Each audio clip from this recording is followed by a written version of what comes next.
Alguns anos atrás, um homem teve um relacionamento ruim e abusivo com uma garota. Anos depois de terminarem, ele conseguiu um bom emprego e uma vida confortável. Sua ex reapareceu, alegando que ele era pai de seu filho e exigindo pensão alimentícia. Após um teste de DNA, descobriu-se que ele não era o pai. Apesar disso, a ex e sua irmã o pressionaram, causando conflitos familiares. Ele enfrenta dilemas morais e familiares sobre a responsabilidade financeira e emocional enquanto lida com o assédio constante de sua irmã.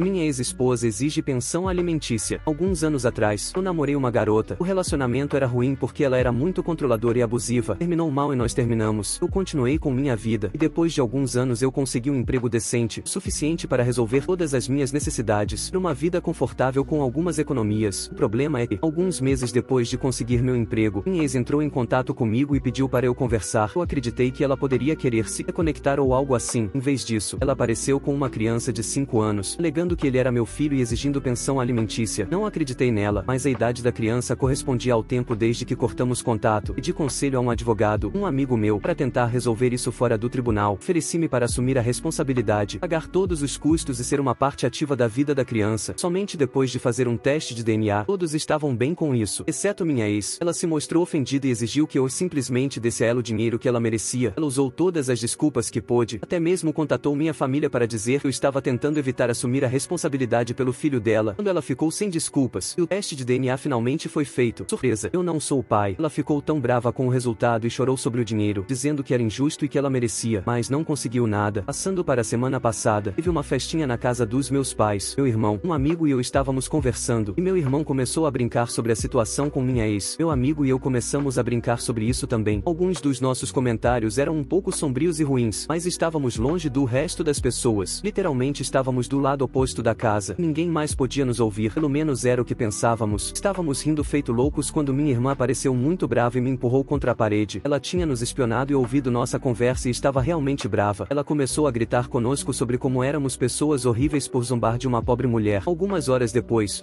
que a festa acabou, ela me pediu para ir até a cozinha com nossos pais. E ela disse o quão horrível eu fui pela situação anterior. Aparentemente, minha ex tinha estado em contato com ela, e ela acreditou na versão dela, e essa era a maneira dela de intervir. Meu irmão e eu ficamos tipo, você está falando sério? Quando ela começou a dizer como eu forcei minha ex a ser mãe solteira e que tenho a obrigação moral de ajudá-la. Meu pai só disse que talvez estivéssemos sendo cruéis fazendo piadas sobre ela, mas que eu não era responsável por aquela criança. Minha mãe então surpreendeu a todos nós quando disse, mesmo que a criança não seja sua, você está ganhando dinheiro mais do que suficiente para sustentar aquela criança. Você deveria tê-la ajudado. Desde então, tenho recebido mensagens de texto. Meu pai e meu irmão estão do meu lado, dizendo que não sou responsável por ela, mas minha irmã está me dizendo quão horrível eu sou por estar arruinando suas vidas. Minha mãe apenas disse, é sua decisão e eu a respeito. Estou muito decepcionada que você acabou sendo tão egoísta. Estou ciente de que ela não merece meu dinheiro e não estou planejando dar nenhum a ela, mas o assédio constante da minha irmã tentando me culpar é simplesmente exaustivo. Atualização, faz algum tempo, depois do meu último post, li todos os comentários e decidi mostrá-los para minha mãe. Tivemos uma conversa sobre a situação. Novamente, ela começou do lado da minha ex, mas depois de ler o post e todos os comentários e opiniões, ela percebeu que estava errada. Acho que o que mais a machucou foram todas as dúvidas sobre se ela traiu meu pai e talvez eu não fosse filho dele, e se essa era a razão pela qual ela estava do lado dela. Tivemos uma conversa muito longa. Ela me disse que acreditava na minha ex porque ela sempre foi tão legal e gentil com ela. Decidiu não acreditar em mim quando contei a ela todas as coisas que ela fez comigo durante o relacionamento, porque uma boa garota como ela nunca faria algo assim. Então, devo estar mentindo. Depois disso, ela se desculpou comigo. Estamos bem agora. Do outro lado, minha irmã, no começo, ela decidiu que não falaria comigo até eu assumir a responsabilidade, mas depois de alguns dias, eu falei com ela. Ela está totalmente do lado dela, mesmo depois de mostrar tudo a ela. Ela disse que nada disso importava, porque a palavra de uma mulher vem primeiro, e essa é toda a prova que alguém pode precisar. Além disso, ela disse, mesmo que você não seja o pai biológico, você tem uma responsabilidade com ela, então você deve ser homem o suficiente para assumir o controle deles e começar a agir como um homem de verdade. Ela é uma causa perdida. Sobre minha ex, fiz algumas pesquisas e descobri que, logo depois que terminamos, ela começou a namorar outro cara, ou talvez ela estivesse me traindo com ele antes. Não tenho tenho certeza. Eles terminaram algumas semanas depois. Ela teve vários encontros até descobrir que estava grávida. Também descobri que ela estava tentando encontrar um pai para seu filho nos últimos 2 anos. Eu era o próximo da lista. Parece que ela está desesperada agora, porque ela nunca foi tão agressiva com ninguém antes. Agora, o motivo deste post: alguns dias atrás, minha ex e minha irmã foram ao meu local de trabalho. Elas fizeram um grande cartaz com meu rosto. Dizia: ele abandonou o filho e pai irresponsável, para começar o drama, dizendo todas as suas besteiras. A intenção delas era me envergonhar e usar a pressão social para me forçar a assumir o comando. Eles literalmente disseram isso. Para não tornar a história muito longa, eles foram escoltados para fora do local. Eu tive problemas, mesmo depois de mostrar minhas provas e documentos legais que provavam que eles estavam mentindo. Fui avisado de que isso nunca mais aconteceria, ou eu seria demitido. Depois disso, entrei em contato com meu amigo, o advogado, e agora estamos redigindo um artigo muito longo e detalhado contra elas. Meu ex e minha irmã também. Eles foram longe demais. Agora estou indo contra eles com tudo. Talvez isso os assuste o suficiente para me deixarem em paz. Atualização 2. Olá a todos e desculpem pela falta de notícias. Semana passada foi uma loucura com muitas coisas, mas acho que agora é um bom momento para atualizar vocês. Primeiro de tudo, não tenho permissão para falar muito sobre o processo. O máximo que posso compartilhar com vocês é que minha ex ficou extremamente assustada quando descobriu. Agora ela está implorando para desistir. Ela se ofereceu para retirar tudo o que disse, para nunca mais me incomodar ou mesmo entrar em contato comigo. Ela até tentou me fazer sentir culpado dizendo que eu estaria arruinando a vida dela e do filho dela, mas honestamente, não me importo. Cansei de ser o mocinho há muito tempo. Ela mexeu comigo, agora estou revidando. Quanto a minha irmã, o processo a princípio só a deixou pior. Como sua tentativa de me envergonhar no meu trabalho não funcionou, ela mudou para as redes sociais, espalhando sua besteira sobre eu abandonar meu filho ou não assumir a responsabilidade, e expondo minhas ações legais como atos de censura e misoginia. No final, será pior para ela, não apenas porque posso descartar sua difamação facilmente, mas também porque agora há mais evidências a nosso favor. De qualquer forma, esse será um longo caminho, e estamos apenas começando. Recentemente, fizemos uma pousada na casa dos meus pais. Todo ano usamos isso como desculpa para fazer uma grande festa de família antes do Natal. Eu tinha minhas dúvidas, porque não queria ficar perto da minha irmã, mas depois, alguns parentes me garantiram que ela não estaria lá. Decidi ir. Grande erro. Ela estava lá. Mamãe decidiu que, apesar de tudo o que aconteceu, eu estava levando isso longe demais. Então ela queria que todos nós nos encontrássemos para resolver esse problema como uma família. Tentei sair de lá no momento em que percebi o que ela pretendia, mas alguns parentes tentaram me impedir enquanto minha mãe chorava que eu precisava parar. Eu estava destruindo a família e precisava aprender a perdoar e deixar para lá. Percebi que, apesar de tudo, mesmo sabendo que eu estava falando a verdade, ela ainda estava do lado da minha irmã. Saí de lá, dizendo a ela que não iria a nenhum evento familiar se ela estivesse lá. A essa altura, quase toda a minha família sabe o que ela fez. Alguns acham que minha irmã é louca, outros acham que ela é louca, mas estou indo longe demais. Alguns dias atrás, minha mãe me convidou para passar o Natal com eles. Eu não queria ir atrás do que ela fez, mas decidi dar uma chance a ela depois que ela jurou que não aconteceria de novo. Ela não só tinha planos de fazer de novo, mas meu irmão também me avisou que dessa vez ela pretendia me trancar até eu perdoar minha irmã e parar com essa bobagem. Liguei para minha mãe e disse que sabia que estava farta dela e da minha irmã. Avisei-a para não falar comigo até perceber que estava apoiando a pessoa errada, e também para pedir desculpas. Não preciso dizer quantas vezes ela tentou me ligar nas horas seguintes. Todo o drama que ela fez quando não apareci no Natal, mas, de novo, estou cansado de ser o mocinho. Atualização 3. Olá a todos que ainda estão aqui. Já faz um tempo, mais de um ano, e acho que agora é um bom momento para dar uma atualização sobre tudo o que aconteceu com a minha vida durante o último ano. Muitas coisas aconteceram, muitas coisas mudaram. O processo, para ser breve, eu ganhei. Não fomos a julgamento. Tudo foi resolvido em reuniões de conciliação. A estratégia do meu advogado foi adicionar todas as coisas que podíamos pensar, desde o assédio, a difamação, até as tentativas de colocar meu emprego em risco, fraude parental, tudo. A ideia era assustá-los pra caramba. Se isso não funcionasse, haveria muitas acusações contra meu ex e minha irmã. Minha irmã continuou chamando isso de blefe e postando todas as suas besteiras nas redes sociais, coisa da qual ela se arrepende agora, pois cada palavra que ela postou contra mim voltou para mordê-la quando foi usada como prova. Minha ex retirou tudo o que disse. Mais fácil para o meu perdão depois de ver que ela perderia muito. Então ela acabou aceitando compensar os danos fora da quadra e deixou minha irmã sozinha em uma batalha que ela começou. Quando minha irmã percebeu o quão grande as coisas realmente eram, ela estava sozinha agora e queria perder. Ela surtou, apagou todas as postagens que fez, tentou fingir que nunca fez o que fez, mas naquele momento tínhamos todos os backups, capturas de tela e gravações de que precisávamos. Na última reunião de conciliação, ela começou a chorar, implorando para que eu a perdoasse e não a fizesse fazer isso, mas ela fez isso consigo mesma. Teve várias chances de parar, mas continuou insistindo e acabou enfrentando as consequências de sua própria estupidez. Ela teve que me pagar uma boa quantia, além de todos os custos legais. Minha mãe a ajudou a pagar, mas agora ela tem uma dívida considerável, pois meu pai exigiu que ela as pagasse ao longo do tempo. Por alguns meses, ela se ressentiu de mim pelo que fiz, mas acabamos conversando e voltando a nos entender. Nosso relacionamento está danificado, mas está se curando. Ela me confessou que, no começo, sentia que estava lutando por um bom motivo, por uma causa em que acreditava, para defender uma mulher pobre em necessidade. Ela acreditava que estava fazendo a coisa certa, então tinha certeza de que tinha que vencer no final. Essas ideias eram apoiadas por suas amigas. Como ela disse, aquelas meninas a encorajam a lutar, me enfrentar e me fazer cumprir minhas obrigações. Ela estava lutando em nome de outras mulheres, e essas ideias ficaram em sua mente, até que as coisas ficaram muito reais. Quando ela viu que não havia como vencer, então todas aquelas meninas desapareceram. Minha ex a deixou sozinha. Todas as que lhe deram apoio lhe desejaram sorte foram embora. Então ela não teve outra escolha a não ser se render. Então, foi assim que as coisas terminaram com eles. E para aqueles que suspeitaram, não, minha irmã e meu ex não estavam em um relacionamento. Eu não sei onde está minha ex. Eu não me importo. Ela pagou e desapareceu. Espero nunca mais vê-la. Algumas pessoas me disseram que eu fui longe demais com ela. Até mesmo alguns me chamaram de monstro por arruinar uma mãe solteira que já estava em apuros, e alguns disseram: eu não sou leal à minha família por levar o problema tão longe em vez de resolvê-lo dentro da família. Neste ponto, eu não me importo mais. Você lidou com isso da melhor maneira possível. Não só com o processo, mas com sua situação familiar também. Não consigo pensar em muitas pessoas que conseguiriam lidar com isso como você fez. Desejo-lhe boa sorte com o processo e espero que sua mãe e irmã entendam o grande erro que cometeram. Lembre-se, mesmo que elas se desculpem um dia, você não precisa aceitar. Elas traíram você e escolheram acreditar em outra pessoa sem nenhuma evidência. Essa é uma razão boa o suficiente para não falar com elas nunca mais. Cansado de ser um mocinho humano. Você está certo aqui. Se eu fosse você, nem daria a oportunidade para minha mãe se desculpar. No momento em que ela decidiu começar a tomar atitudes para colocar você na mesma sala que ela, é o mesmo ponto em que você deveria ter perdido qualquer confiança nela. Você deve ter seu próprio prazo de quando está pronto para perdoar as ações de ambos. Qualquer prazo arbitrário que alguém invente, são seus sentimentos e sua confiança que ambos quebraram. Então, faça isso no seu próprio tempo, e se esse tempo nunca for, então nunca será.